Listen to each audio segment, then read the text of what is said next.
نبی پاک صلی اللہ تعالی علیہ وسلم نے فرمایا، یہ حدیث پاک آپ نے بھولنی نہیں۔ حضور فرماتے ہیں جو شخص اس حال میں دنیا سے رخصت ہوا نا کہ وہ اللہ تعالیٰ کے لیے اخلاص پر تھا، اللہ کی عبادت میں کسی کو شریک نہیں ٹھہراتا تھا، نماز پڑھتا تھا، زکوٰۃ دیتا تھا اور مخلص تھا، وہ اس حال میں دنیا سے گیا، تو سمجھو جب وہ رب کے حضور حاضر ہوگا تو اللہ تعالیٰ اسے راضی ہوگا۔ جب بندہ مخلص ہو جاتا ہے نا تو اس کے دل سے موت کا خوف نکل جاتا ہے، ڈرا ڈرا سہما سہما، خوف زدہ، بیماری نہ آ جائے، گھر نہ ہو جائے، فلاں نہ ہو جائے، فلاں نہ چلا جائے، موت کا خوف مخلصین کے دلوں سے نکل جاتا ہے۔ یعنی ہر روز حضرت عمر دعا مانگتے تھے، یا اللہ اپنے رستے میں شہادت کی موت عطا فرما۔ یعنی سیدنا خالد ابن ولید ساری زندگی ڈھونڈتے رہے کہ مجھے شہادت نصیب ہو جائے۔ حضرت سعد بن عبادہ رضی اللہ تعالیٰ عنہ، حضرت مقداد رضی اللہ تعالیٰ عنہ، حضرت عمار ابن یاسر رضی اللہ تعالیٰ عنہ شہادت کی آرزو مند تھے۔ یار کسی کا جان دینے کو بھی دل کرتا، یعنی میں مر ہی جاؤں، نہیں میری جان ہی چلی جائے۔ بچے بھی نظر آتے تھے، ان کو گھر بھی نظر آتا تھا، ان کو اپنے جائیدادیں، زمینیں، باغات بھی ان میں سے بہت سارے لوگ رکھتے تھے، پھر بھی دل کرتا تھا کہ جان پاویں نہ جان میرے محبوبہ، میں تے لگیاں توڑ نبھیساں، راہ تیرے وچ رول کے مرساں، تے قدم نہ پچھاں ہٹیساں، شہر تیرے دے ٹکڑے منگساں، تے تیرے کتیاں دے پیر چمیساں، تے آزم جان امانت تیری، تو جدو منگ سے میں پیش کرے ساں۔ مخلص بندے کا دل کرتا ہے مخلص کا کہ جان دے دوں۔ جب آپ مخلص ہی نہیں ہیں پھر تو زندگی سے پیار ہے، پھر تو مرنے سے خوف ہے، پھر تو ڈر لگ رہا ہے۔ تو اخلاص یہ ساری آسانیاں انسان کی زندگی میں لے آتا ہے۔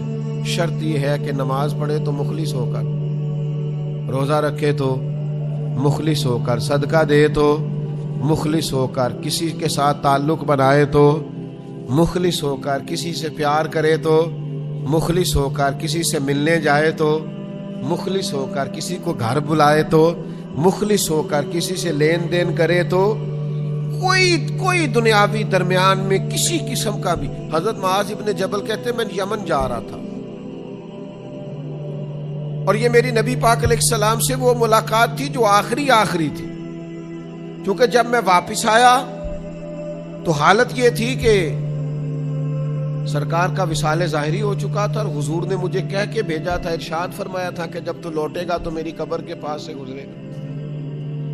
فرماتے میں جب جا رہا تھا تو میری آخری ملاقات تھی، اس وقت حضور نے مجھے جو نصیحتیں فرمائیں تو ایک نصیحت یہ فرمائی، مخلص ہو کر عمل کرنا۔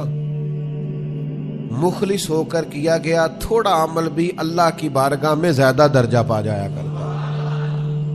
تسنع نہ ہو، ریاکاری نہ ہو، بناوٹ نہ ہو۔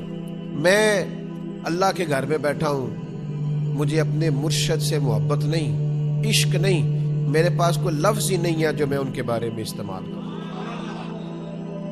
وہ میرے پاس جملہ ہی نہیں ہے جو میں کہہ سکوں۔ میں کیسے کسی کو بتاؤں کہ میں ان کے جو گلی سے گزرنے والے بچے تھے اور جوان تھے اور مسافر تھے، وہ بھی بھلے لگتے تھے کہ محبوب کی گلی سے گزرتے۔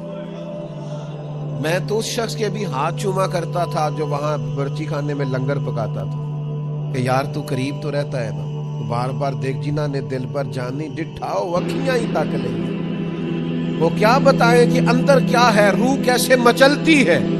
زندگی پر ضرورت نہیں ہوئی کبھی پاس بیٹھنے کی، ساتھ والی کرسی پہ براجمان ہونے کی، ساتھ ہو کے فوٹو کھنچوانے کی۔ پتہ نہیں کہاں سے ضرورتیں آئی ہیں لوگ، کہاں سے مزاج بنے ہیں، یہ کون سا نیا رنگ دنیا میں آیا۔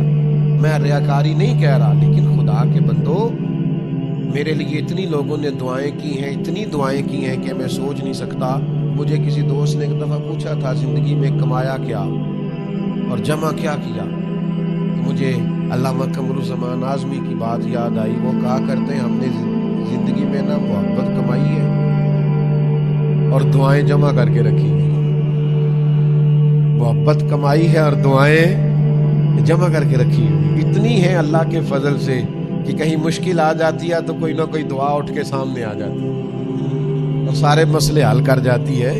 دعائیں محافظ بن کے پہرے دار بن کے ساتھ رہتی. تو اخلاص، للہیت، پیار، خلوص یہ آپ کو طاقتور کر دے گا. آپ کے اندر وہ خاص جذبہ پیدا ہو. یار آپ اس بات کو سمجھتے نہیں کہ فاروق اعظم چہرے پہ کپڑا ڈال کے کیوں گھومتے تھے مدینے کی گلیوں میں؟ کیوں؟ عمر کسی سے ڈرتے تھے؟ کوئی روک سکتا تھا جناب عمر کو؟ کپڑا اس لیے ڈال کے چلتے تھے کہ وہ دکھانا نہیں چاہتے تھے میں مدینے کی گلیوں میں حضور کی امت کا دھیان رکھنے کے لیے نکلا. وہ بتانا نہیں چاہتے. وہ حضرت ابوبکر صدیق جس بوڑھی مائی کا گھر میں جا کے کام کر کے آتے تھے اس کا تو بچہ ہی کوئی نہیں تھا تو ووٹ کہاں سے ہونا تھا؟ اس کے تو گھر میں کھانے کو روٹی نہیں تھی تو اس نے دینا کیا تھا؟ لیکن وہ اخلاص تھا نا کہ امیر المومنین سحری کے وقت اٹھتے تھے اور تہجد پڑھنے سے پہلے بوڑھی کے گھر میں جھاڑو دے کے آتے. سچ بتاؤ دیا جا سکتا ہے؟ آج یہ کام ہوتا ہے؟ اتنی ہمت ہے کسی کے پاس کہ وہ کسی بوڑھی بیمار اور نابینا عورت کے گھر میں جا کے جھاڑو دے، اس کے برتن دھوئے، اس کے لیے پانی بھر کے لائے؟ یہاں تو لوگ ایک نیکی کرتے ہیں تو کہتے ہیں ابھی تک فیس بک پہ کیوں نہیں ہے؟ ابھی تک جناب وہ واٹس ایپ گروپوں میں شیئر کیوں نہیں ہوئی؟ ابھی تک فلاں مقام پہ کیوں نہیں گئی؟ تو اخلاص بہت بڑی نعمت. اخلاص کو کبھی نہ چھوڑیں.